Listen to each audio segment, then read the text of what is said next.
누구를 위한 비대면 진료법인가? 우재준 의원이 대표 발의한 비대면 진료 제도화 법안이 국회에 제출되었습니다. 코로나19 팬데믹 동안 한시적으로 시행되었던 비대면 진료를 법제화하겠다는 취지입니다. 의원급 의료기관을 중심으로 초진제진 구분 없이 비대면 진료를 허용하고 의료 취약지에는 병원급 의료기관도 참여할 수 있도록 했습니다. 하지만 법안의 구조를 들여다보면 상당한 우려가 존재합니다. 무엇보다도 약 배송이나 진료 중개 플랫폼에 대한 규제는 포함하지 않은 채 후속 법안으로 넘긴 상태입니다. 핵심을 피해간 채 제도의 외형만 성급히 만들겠다는 의도가 아닌지 의문입니다. 더 심각한 문제는 법안을 발의한 우재준 의원이 국내 최대 비대면 진료 플랫폼인 닥터나우의 자문 변호사 출신이라는 사실입니다. 이는 명백한 이해충돌의 소지가 있으며 이번 입법이 공공보건을 위한 것인지 특정 산업의 이익을 위한 것인지 되묻게 만듭니다. 표면적으로는 의료 접근성 확대를 내세우지만 실질적으로는 의원급 중심의 비대면 진료를 활성화함으로써 기존 의료 인프라 확충의 책임을 민간 플랫폼에 넘기는 결과를 초래할 수 있습니다. 특히 만성질환이나 정신건강처럼 지속적이고 세심한 관찰이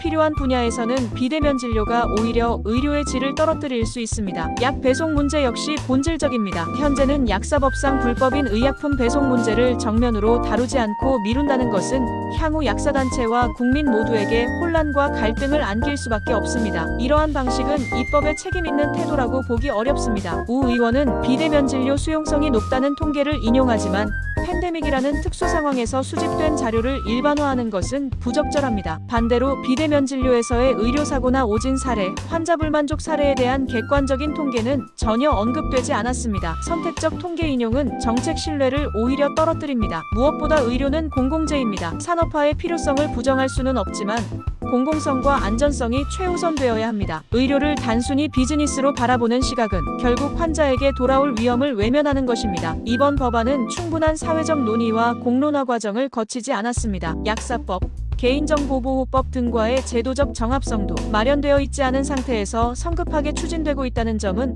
더욱 우려스럽습니다. 의료제도의 변화는 환자 중심이어야 합니다. 그러나 지금의 비대면 진료법은 플랫폼 중심, 산업 중심으로 보입니다. 과연 누구를 위한 법안인지 묻지 않을 수 없습니다. 의료는 단지 편리함의 문제가 아니라 생명과 직결된 신중한 영역입니다. 법제화는 더더욱 신중해야 합니다. 국민 건강을 위한 진정한 제도 개선이라면 무엇보다 공정성과 안전성을 기반으로 설계되어야 할 것입니다.